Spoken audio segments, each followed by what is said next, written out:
So I like the fact that like I said, Kwesi's kind of leaning into what he's good at, going out and getting guys that, I mean, it was pretty obvious how much their interior offensive line was a problem, really all year and for the last couple of years, but it kind of, sort of came to a head at the end of the year with the losses to the Lions and then the Rams in the playoffs.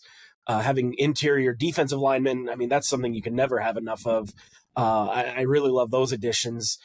Aaron Jones, I thought maybe they overpaid a little bit for him, but he was such a difference maker this year. I mean, you look back, obviously Sam Darnold had a great year that nobody expected, but I thought outside of Sam having that great year, the biggest difference with that offense was having a good running back. When Dalvin Cook became washed, like, oh, we'll put in Alexander Madison, he'll be fine. He sucked. He was terrible. He did. I couldn't believe it. Yeah, because he was really good as a backup, or he showed promise. He showed promise. He did. I wasn't like completely okay. They can't be that bad with Madison. He was awful. They had no running game, and it obviously was a big factor in them going 7-10 or 8-9, whatever they did that year. Aaron Jones was a huge upgrade. Averaged 4.5 yards a carry, 1,000 yards, good receiver out of the backfield. There's a lot of tread on the tires at this point. So like I said, I felt like they maybe overpaid a little, but I'm glad they brought him back. Because I don't think there's a doubt that Kevin O'Connell would make Aaron Rodgers a much better quarterback than what he was with the New York Jets, because he did the same thing with Kirk Cousins and Sam Darnold.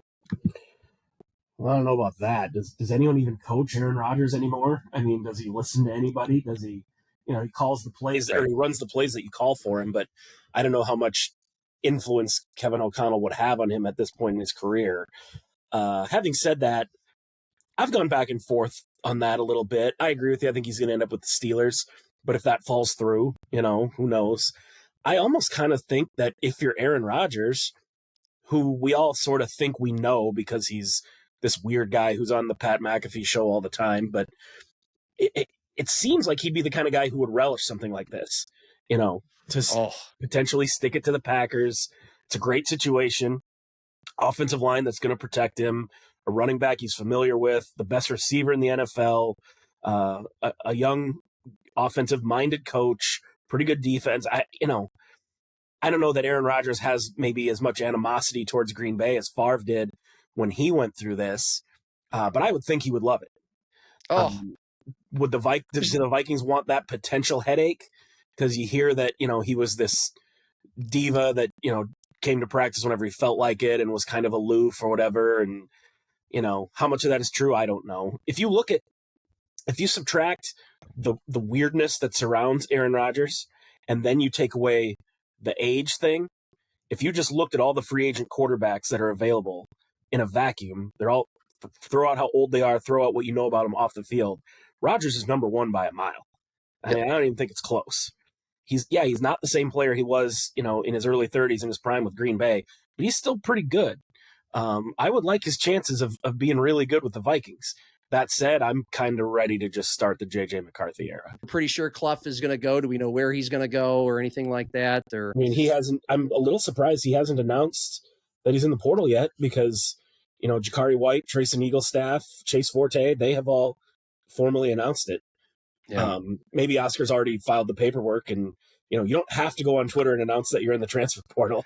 And if there's a guy who wouldn't, just because he doesn't see the need, it'd be him, right? That'd be his personality. Usually, you would think Jeff Goodman or John Rothstein or one of those guys would have snuffed it out by then if it had happened. Yeah. He's going. I just can't see any scenario where he wouldn't, unless SDSU finds a way to come up with a lot of money. And I mean, well into six figures. That's what it would take, I think, because for a guy who was, 18-12, led the team in assists, shoots 65% from the floor, 80% from the line, and gets to the line all the time, can make a three here and there, a legit 6'11", 260. I mean, this is as good of a true throwback center as you're going to find anywhere in the country. And I think, and I've talked to some people that think he could be worth seven figures in NIL money. So I just don't see any scenario where he comes back to SDSU. SDSU coaches that I've talked to, no one is going to come right out and say, yes, he's gone. We don't have a chance to bring him back. But they've all kind of been talking, as if he will not be back and preparing for moving forward without him. The question, I think, will be, does anyone else jump in the portal too? There's nobody, I don't think, that screams, yeah, he's definitely not coming back. Jaden Jackson being as good as he was as a true freshman, that one could be a little scary. I could see maybe people saying, yeah, he's already shown that he can play at a higher level than this. He might leave. That'd be a tough blow. I think most of the other young guys could probably count on him coming back.